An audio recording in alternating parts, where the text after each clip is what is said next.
escolar, o Senado se reúne nesta tarde, às 4 horas, para votar a medida provisória que flexibiliza o calendário escolar devido à pandemia da Covid-19. Desde meados de março, as aulas nas escolas brasileiras estão suspensas devido à pandemia de Covid-19. Na aula de hoje, trago algumas dicas de como melhorar sua redação. Professores e alunos precisaram se reinventar para dar continuidade aos estudos, mas os métodos não foram eficazes a todos. A situação escancarou a desigualdade social entre os alunos dos 4 cantos do país. Essa pandemia veio trazer para nós todos e para o mundo um drama geral. Ela veio mostrar que tem centenas de milhares de alunos que não têm acesso à internet e nem têm computadores, nem têm celulares. Então esses alunos, mesmo com aula à distância, eles não vão participar. Estudo na rede pública, só que desde o começo da pandemia não estou conseguindo assistir às aulas online, por falta de uma boa internet e por falta de um computador. Tenho 2 filhos pequenos na rede pública de ensino, que estão estudando em casa, né, na sala de aula virtual. Tanto eu quanto meu marido estamos de home office e as minhas 2 filhas que cursam o ensino fundamental estão fazendo aulas online aqui dentro de casa. Pela saúde, é melhor ficar em casa do que ir para a escola. Com a conversão da 934 em lei, iremos garantir que o ano letivo de 2020 não seja perdido, além de reforçar que nenhum estudante deve ser deixado para trás, fornecendo todas as ferramentas para o acesso das atividades remotas e a segurança sanitária para o retorno às aulas presenciais. Segundo a lei, as escolas devem cumprir uma carga horária de 800 horas e 200 dias letivos. Mas a MP dispensa as instituições de educação infantil de cumprirem essa regra. Já as escolas de ensino fundamental e médio devem cumprir apenas a carga horária. E no ensino superior e técnico, o que vai valer é a grade curricular de cada curso. Nós precisamos ter cuidado porque ao flexibilizarmos a carga horária do ano letivo, nós podemos sim estar sendo coniventes com o aprofundamento da desigualdade social, de autorizarmos a implementação de uma política de oferecer o mínimo. E o mínimo certamente não é o suficiente para nós combatermos a desigualdade que a nossa juventude vive. Enfrentar o Enem em janeiro, tendo recebido o mínimo, é o mesmo que colocar os nossos meninos e meninas para estarem fora de um momento que é crucial na vida deles. Segundo a Unesco, em março de 2020, 91% das matrículas em aulas presenciais estavam suspensas no mundo. Educar para um ambiente social estável é uma das metas das escolas. Ficar fora pode ter um efeito negativo para o psicológico. Em alguns países, a sociedade médica já manifesta preocupações, mas o equilíbrio não é fácil de atingir. Temos visto pelos dados, né, que são liberados oficialmente do número de pessoas que estão com o vírus ou que estiveram com o vírus e o número de mortos, que a pandemia não está sob controle ainda.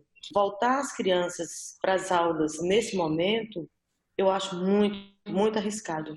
Exemplificando, eles podem se infectar hoje, passar desapercebido aos pais, passar desapercebido aos pediatras, até aos professores, e daqui 3 a 4 semanas eles evoluírem para uma condição que chama síndrome inflamatória multissistêmica de órgãos, que é uma condição bastante grave, bastante debilitante, com mortalidade elevada e que o suporte, né, o tratamento que a gente tem para dar ainda é muito precário.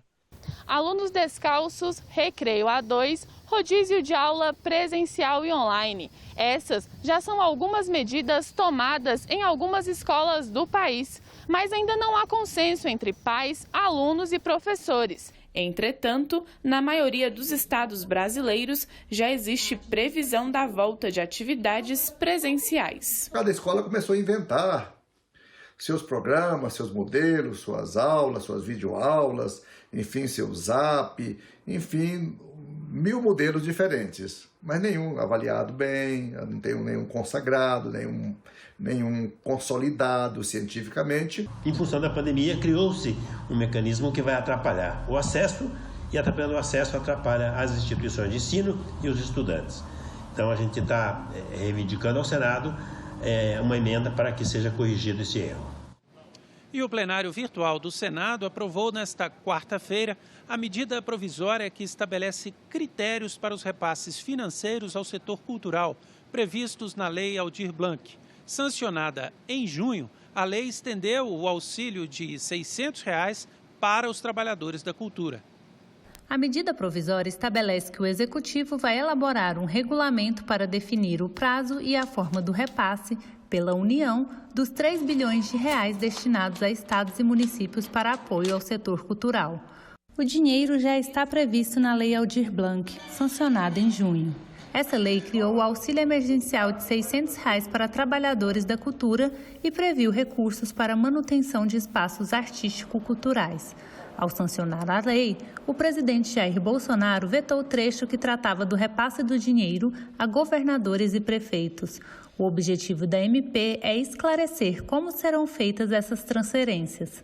Tem como escopo fazer o acabamento, ou seja, o aperfeiçoamento do projeto de lei que, de forma muito justa, homenageou um grande brasileiro, o compositor Aldir Blanc. O relator da proposta acatou emendas para mudar a destinação do dinheiro que não for repassado à classe artística por estados e municípios em até 120 dias. Ou seja, os recursos, ao invés de voltarem para a União, são depositados nas contas dos fundos culturais. As alterações também prevêem que o Tribunal de Contas da União vai acompanhar como o dinheiro está sendo usado. Acolho as duas sugestões propostas pelo senador Eduardo Braga no tocante à não devolução, ou seja, a não restituição à União, quando no prazo estabelecido de 120 dias pelo Estado, esses recursos serem transferidos para os fundos estaduais e, no caso dos municípios, aos fundos municipais de cultura dos municípios, quando estes existirem. Votarmos hoje com as emendas que aprimoram esse sistema, como foi dito por mim, pelo nosso eminente Espiridião Amin e pela senadora Kátia, não vai, de forma alguma, prejudicar o pagamento. Estamos aprimorando o relatório do senador veneziano, estamos aprimorando a medida provisória do governo, temos tempo, essa matéria volta para a Câmara certamente vai deliberar muito rapidamente, mas o Senado não perde a oportunidade, tendo recebido uma MP com tanta antecedência, de poder dar uma contribuição positiva. A proposta também permite que governadores e prefeitos usem fontes próprias de recursos para suplementar as ações emergenciais previstas na Lei Aldir Blanc. Com a desaceleração da economia por causa da Covid-19, muitos brasileiros tiveram queda na renda familiar. Mas as contas não param de chegar. Pensando nisso, 4 projetos que tramitam no Senado propõem a suspensão das parcelas de financiamento de veículos. A Covid-19 obrigou trabalhadores de diversas áreas a reduzirem drasticamente ou até mesmo a paralisarem suas atividades. Como consequência, dívidas de compromissos feitos antes acumularam, como a prestação do financiamento de veículos. Para este caso, projetos que tramitam no Senado determinam a suspensão de cobranças no financiamento. Entre eles está o projeto da senadora Rose de Freitas, que prevê o adiamento das prestações dos veículos em 120 dias. Depois que essa crise mundial se alastrou, dessa Covid-19, está quase impossível de arcar com este valor deste veículo, né? Os salários foram reduzidos, os custos aumentaram muito, porque ficar a família inteira dentro de casa. Eu gostaria de pedir para as financeiras dar mais prazo para a gente fazer os pagamentos, reduzir um pouco o valor, igual a Caixa fez com a Minha Casa Minha Vida. Eu fiquei 3 meses sem fazer o pagamento da casa. Já a proposta do senador Sérgio Petecão é para a suspensão da cobrança de empréstimos do FAT taxista enquanto durar o estado de calamidade pública. O FAT taxista é uma linha de crédito criada para facilitar a compra de carros por profissionais de táxi. Os valores vão ser incluídos em prestações no final do contrato. Diante da situação que nós conhecemos, e temos acompanhado lá no Senado, de todas as classes, da maioria das classes que passam por uma situação difícil diante dessa pandemia que assusta todos nós, a situação dos taxistas não é diferente. Isso vai trazer benefício a toda a categoria de taxista e nós estamos precisando desse projeto urgentemente. No Brasil, existem cerca de 600 mil motoristas de táxi. O FAT taxista é responsável, inclusive, pela renovação de frota no país. Esse projeto de lei que vai tirar do sufoco a categoria que hoje não sabe o que fazer com os vencimentos das suas parcelas de financiamento.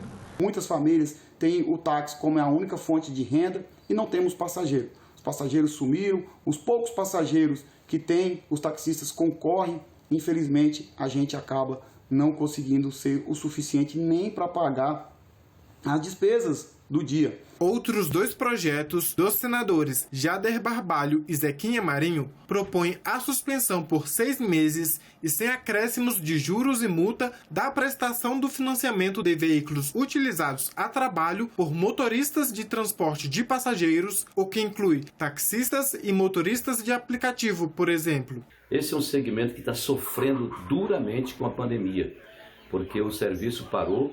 As prestações das suas vans, dos seus carros, literalmente foram impossíveis de serem pagas, estão passando por inúmeras dificuldades. Nosso projeto visa atingir de forma positiva esse público para amparar essa situação que não é fácil. Profissionais de saúde poderão abater do imposto de renda a ser declarado no ano que vem parte dos gastos com equipamentos de proteção comprados durante a pandemia da Covid-19. É o que prevê um projeto do senador Alessandro Vieira. Para os profissionais habituados ao inevitável contato próximo com os pacientes, não bastam os cuidados habituais com a desinfecção e equipamentos de proteção individual tradicionais.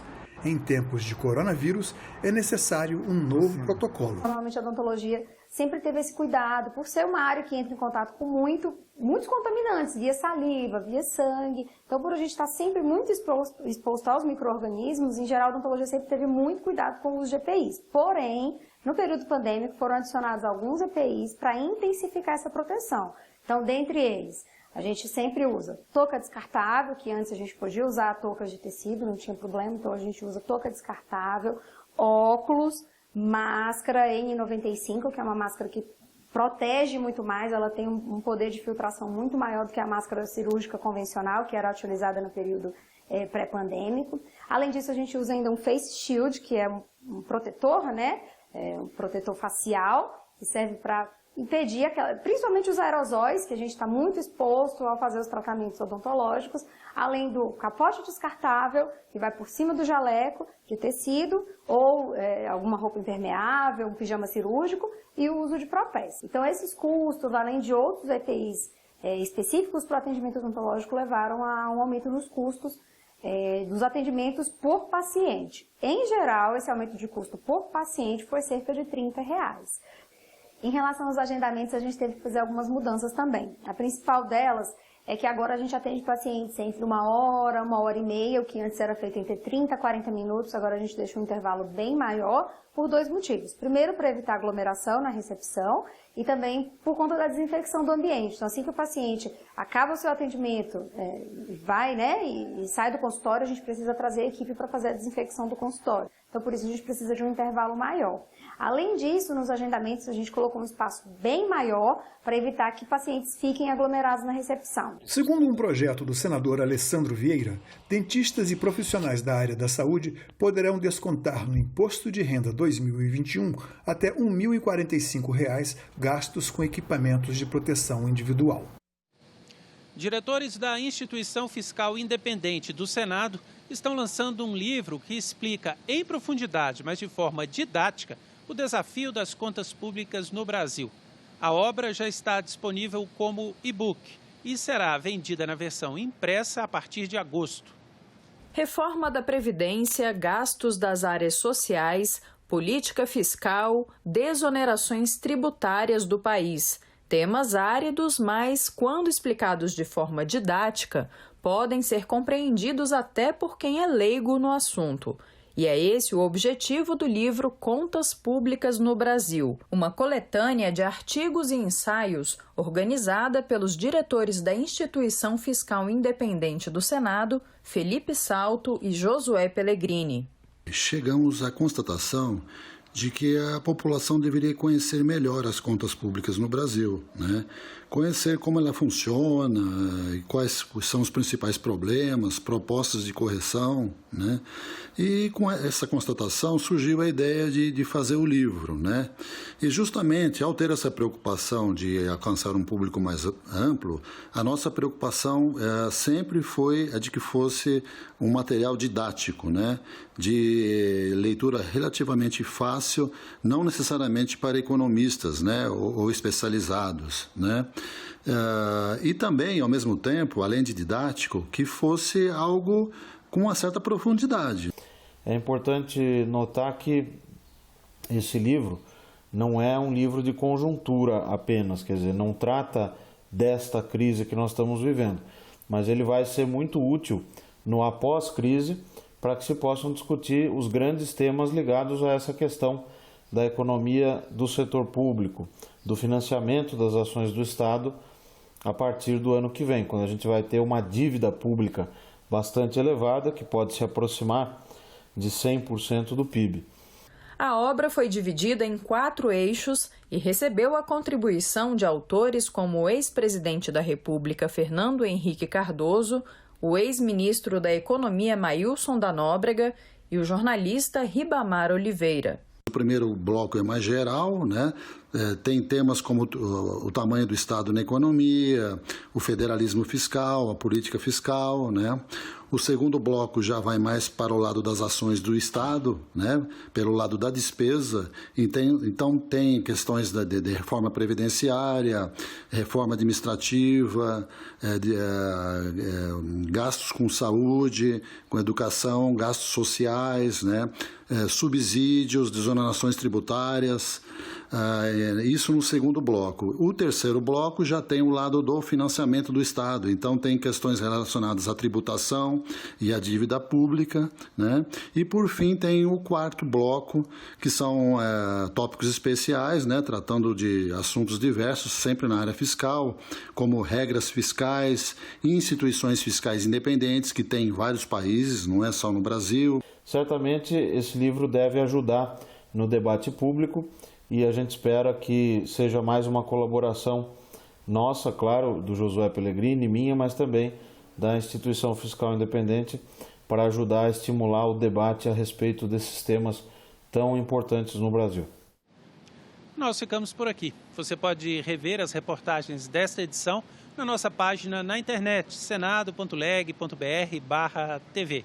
Obrigado pela audiência e continue sintonizado na TV Senado.